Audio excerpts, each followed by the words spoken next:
Hello students, welcome to the coaching room. आज हम start कर देंगे क्लास 9th के चैप्टर नंबर 1 की exercise 1.1। Okay, so let's get started. Question number first से शुरू करते हैं। क्वेश्चन नंबर फर्स्ट है, is zero a rational number. सबसे पहले तो जीरो रैशनल नंबर है कि नहीं है? जीरो एक रैशनल नंबर है। Okay, so can you write it in the form of p upon q where p and q are integers and q is not equal to 0. So basically सबसे पहले तो हम फर्स्ट क्वेश्चन का answer करते हैं, that is yes. अब zero को p upon q की फॉर्म में लिखना है, सो मैं जीरो को 0/1 लिख सकती हूँ, है ना। सो अब क्या हुआ, p अपॉन क्यू की फॉर्म में भी हो गया। p and q both are integers, 0 and 1 both are integers, and the main thing q, that is 1. okay, so 1 is not equal to 0. okay, so मैं 0 को और भी काफी फॉर्म्स में लिख सकती हूँ, जैसे कि 0/2, 0/15 या 0/5। इन सब का आंसर क्या है? 0।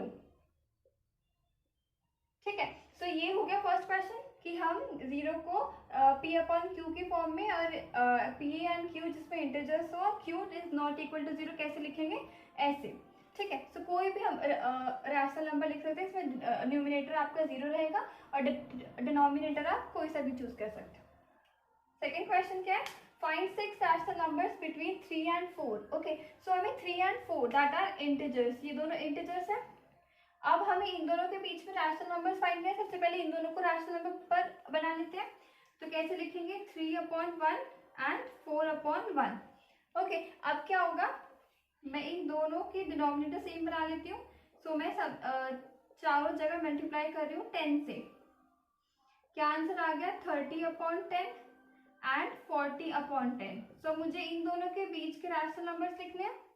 ठीक है, सो स्टार्ट करते हैं।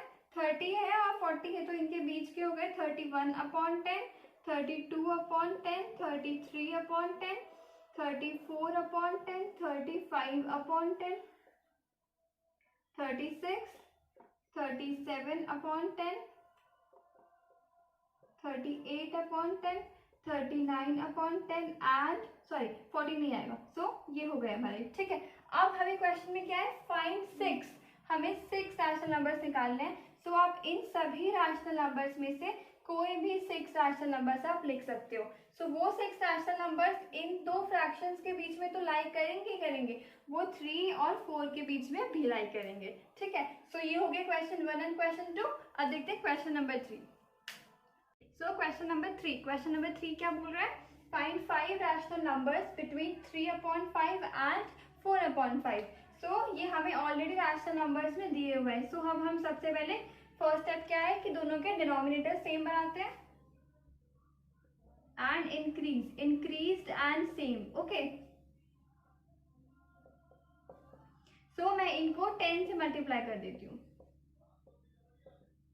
This is 30/50 and this becomes 40/50.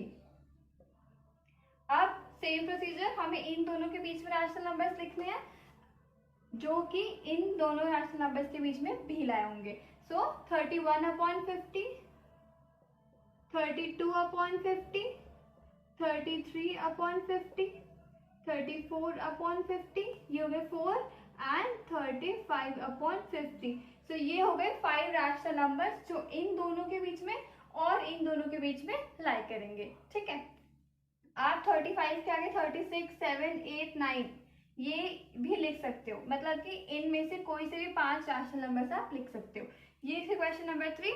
अब क्वेश्चन नंबर 4 हमारा true and false and give reason है। आइए देखते हैं क्वेश्चन नंबर 4 क्या है। क्वेश्चन नंबर 4 क्या है? State whether the following statements are true or false, give reason for your answer. सो हमें ट्रू एंड फॉल्स बताना है और जो भी हम ट्रू बताते हैं या फॉल्स उसका हमें रीजन भी देना है। सो फर्स्ट पार्ट क्या है? Every natural number is a whole number. Okay, so सबसे पहले मैं आपको बता दूं कि ये स्टेटमेंट क्या है? ट्रू है। अब ट्रू क्यों है? जैसे कि हम इसमें रीजन प्रोवाइड करें तो कैसे करेंगे? सबसे पहले जानते हैं logic. Natural numbers, whole numbers. Natural numbers कहाँ से शुरू होते हैं? 1, 2, 3, 4 अप टू इंफिनिटी, है ना। होल नंबर्स कहाँ से शुरू होते हैं? 0 से। 0, 1, 2, 3, 4 अप टू इंफिनिटी। सो अब आप क्लियरली देख पा पा रहे हो कि नेचुरल नंबर 1 से शुरू होते हैं और होल नंबर 0 से शुरू होते हैं।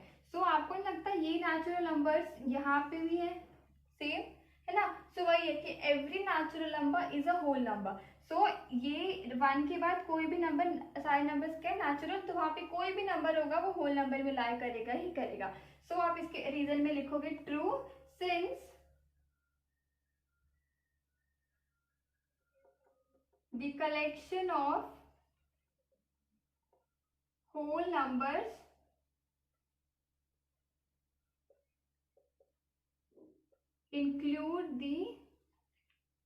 include all the natural numbers।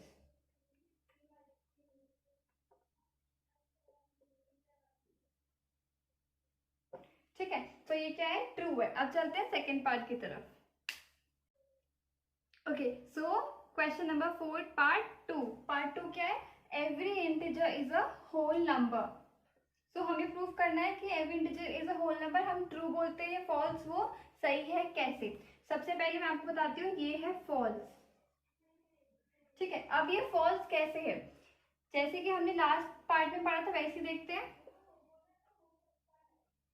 Integers whole numbers, integer हम कहाँ से शुरू करते हैं, माइनस इन्फिनिटी से शुरू होता है, -1, ओके -3 लिखते हैं, -3 -2 then 0 then 1 then 2 up to infinity, है ना, ऐसे ही होता है। और होल नंबर्स कहाँ से शुरू होते हैं, 0 1 2 3 अप टू इन्फिनिटी, है ना। सो अब क्या है, हर इंटीजर होल नंबर हो कि नहीं, है कि नहीं, हमें वो देखना है। सो अब अगर मैं -3 या -2 या -1 उठाती हूँ तो वो तो होल नंबर्स में कहीं ला ही नहीं करता। क्यों, क्योंकि होल नंबर्स हमेशा पॉजिटिव होते हैं, है ना, और एक 0 इंक्लूड होता है। सो ये फॉल्स है, because since -3 is an integer but does not lie under whole numbers।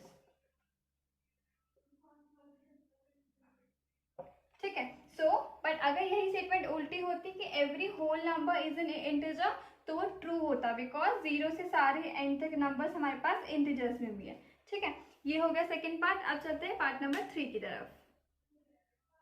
Question number 4 का पार्ट 3।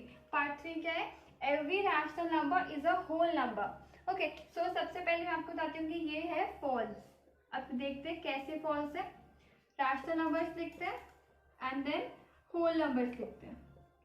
सो रैशनल नंबर्स कैसे हम मैं लिख सकती हूँ, -3/2 -2/6 then I can write -1/3 then 0 and then 1/1 then 2/1 up to infinity. Then यहाँ पर भी हम 2/6 लिख सकते हैं और बहुत सारे नंबर्स लिख सकते हैं। ठीक है, सो ये हो गए सारे रैशनल नंबर्स।